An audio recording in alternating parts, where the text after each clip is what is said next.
যখনই আলোকে বলতে যাচ্ছি তখন এটা তো গভর্নমেন্টের অভিষেক বন্দ্যোপাধ্যায় তিনি যে দলের উত্তরাধিকারী, যারা বিধানসভায় এই মুহূর্তে ক্ষমতায় আছেন পশ্চিমবঙ্গ বিধানসভায়, কতবার শুভেন্দু অধিকারী বিরোধী দলনেতাকে সাসপেন্ড করা হয়েছে।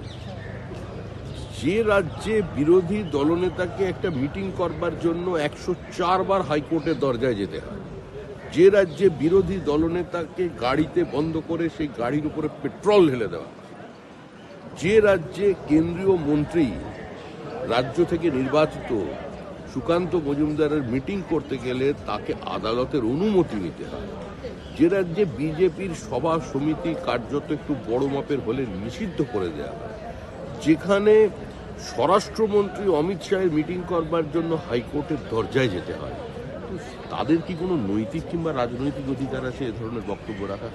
না, যখনই আলোকে বলতে যাচ্ছি তখন এটা তো গভর্নমেন্টের অভিষেক বন্দ্যোপাধ্যায় তিনি যে দলের উত্তরাধিকারী, যারা বিধানসভায় এই মুহূর্তে ক্ষমতায় আছেন পশ্চিমবঙ্গ বিধানসভায়, কতবার শুভেন্দু অধিকারী বিরোধী দলনেতাকে সাসপেন্ড করা হয়েছে।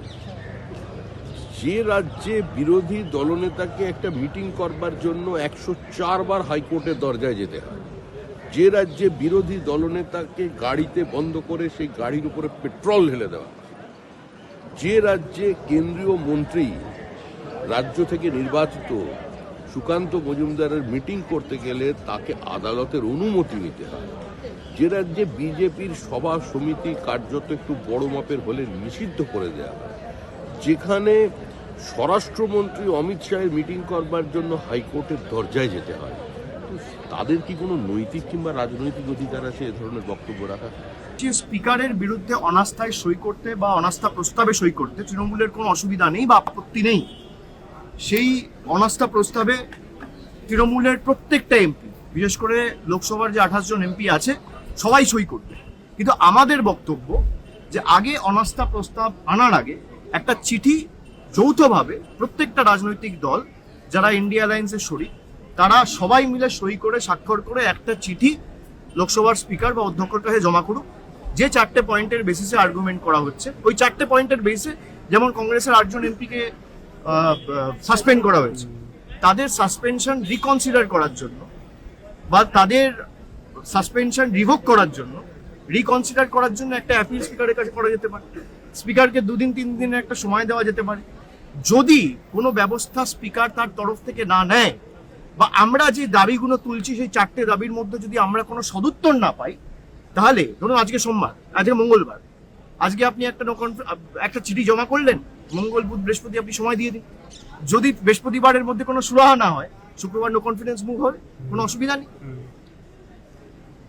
এবং আমরা চাই যে হাউস চলুক, আমরা চাই পার্লামেন্ট চলুক, সরকার চায় না পার্লামেন্ট চলুক। আজকে 2 বার হাউস ইতিমধ্যে অ্যাডজার্ন হয়েছে, স্পিকার একবার হাউসে কিন্তু আসেনি, চেয়ারে বসেনি। কালকে 2টোর সময় হাউস অ্যাডজার্ন করে দিয়েছে, আজ সকাল 11টা। আপনার যদি মানসিকতা থাকে হাউস চালানোর, তাহলে আপনি 18 ঘন্টা 19 ঘন্টা 20 ঘন্টার জন্য হাউস মুলতবি করবেন কেন? আপনারও তো দায় দায়িত্ব আছে, হাউস চালানোর দায় দায়িত্ব তো সরকারের। আমরা চাই জেনারেল বাজেট নিয়ে ডিসকাশন হোক। দেশের মানুষ আমাদের এখানে পাঠিয়েছে কথা বলতে, সরকার হাউস চালাতে চায়, তাদের প্রতিনিধিত্ব করতে। সাংসদরা আসে কোয়েশ্চেন আওয়ারে কোয়েশ্চেন করবে, 0 আওয়ারে তাদের ইস্যুগুলো দাবি দাওয়াগুলো তুলবে। কেউ সেই সুযোগগুলো পাচ্ছে না, তার কোনো সরকারই চায় না হাউস চলুক। না, যখনই আলোকে বলতে যাচ্ছি তখন এটা তো গভর্নমেন্টের অভিষেক বন্দ্যোপাধ্যায় তিনি যে দলের উত্তরাধিকারী, যারা বিধানসভায় এই মুহূর্তে ক্ষমতায় আছেন পশ্চিমবঙ্গ বিধানসভায়, কতবার শুভেন্দু অধিকারী বিরোধী দলনেতাকে সাসপেন্ড করা হয়েছে।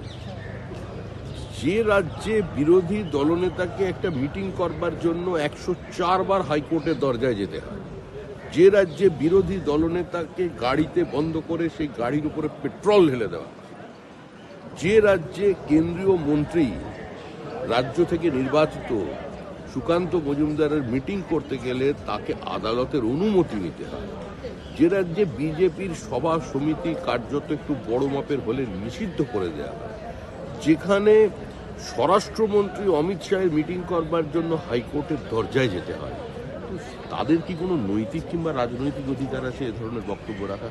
না, যখনই আলোকে বলতে যাচ্ছি তখন এটা তো গভর্নমেন্টের অভিষেক বন্দ্যোপাধ্যায় তিনি যে দলের উত্তরাধিকারী, যারা বিধানসভায় এই মুহূর্তে ক্ষমতায় আছেন পশ্চিমবঙ্গ বিধানসভায়, কতবার শুভেন্দু অধিকারী বিরোধী দলনেতাকে সাসপেন্ড করা হয়েছে।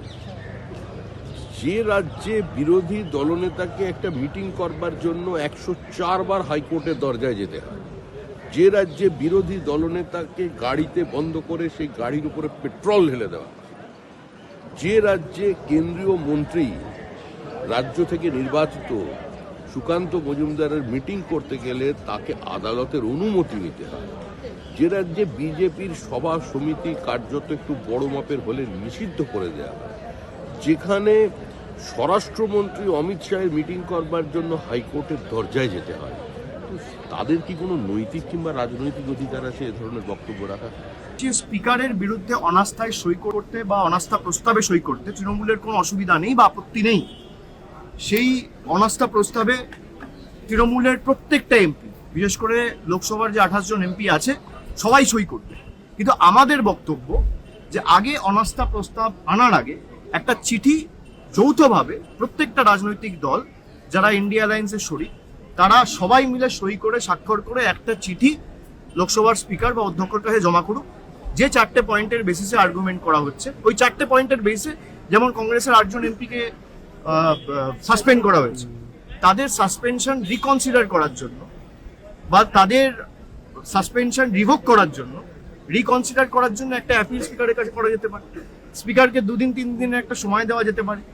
যদি কোনো ব্যবস্থা স্পিকার তার তরফ থেকে না নেয় বা আমরা যে দাবিগুলো তুলছি সেই 4টে দাবির মধ্যে যদি আমরা কোনো সদুত্তর না পাই, তাহলে ধরুন আজকে সোমবার, আজকে মঙ্গলবার, আজকে আপনি একটা চিঠি জমা করলেন, মঙ্গল বুধ বৃহস্পতি আপনি সময় দিয়ে দিন। যদি বৃহস্পতিবারের মধ্যে কোনো সুরাহা না হয়, শুক্রবার নো কনফিডেন্স মুভ হবে, কোনো অসুবিধা নেই। এবং আমরা চাই যে হাউস চলুক, আমরা চাই পার্লামেন্ট চলুক, সরকার চায় না পার্লামেন্ট চলুক।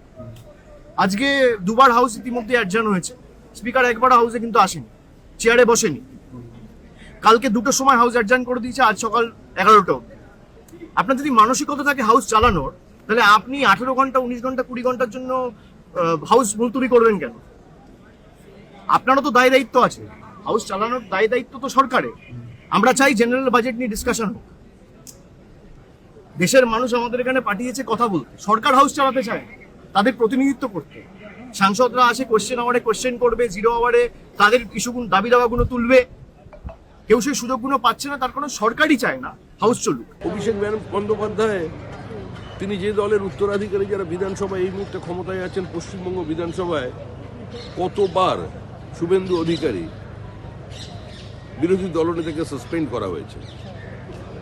যে রাজ্যে বিরোধী দলনেতাকে একটা মিটিং করবার জন্য 104 বার হাইকোর্টের দরজায় যেতে হয়, যে রাজ্যে বিরোধী দলনেতাকে গাড়িতে বন্ধ করে সেই গাড়ির উপরে পেট্রোল ঢেলে দেওয়া, যে রাজ্যে কেন্দ্রীয় মন্ত্রী রাজ্য থেকে নির্বাচিত সুকান্ত মজুমদারের মিটিং করতে গেলে তাকে আদালতের অনুমতি নিতে হয়, যে রাজ্যে বিজেপির সভা সমিতি কার্যত একটু বড় মাপের হলে নিষিদ্ধ করে দেওয়া হয়, যেখানে স্বরাষ্ট্রমন্ত্রী অমিত শাহের মিটিং করবার জন্য হাইকোর্টের দরজায় যেতে হয়, তাদের কি কোনো নৈতিক কিংবা রাজনৈতিক অধিকার আছে এ ধরনের বক্তব্য রাখা?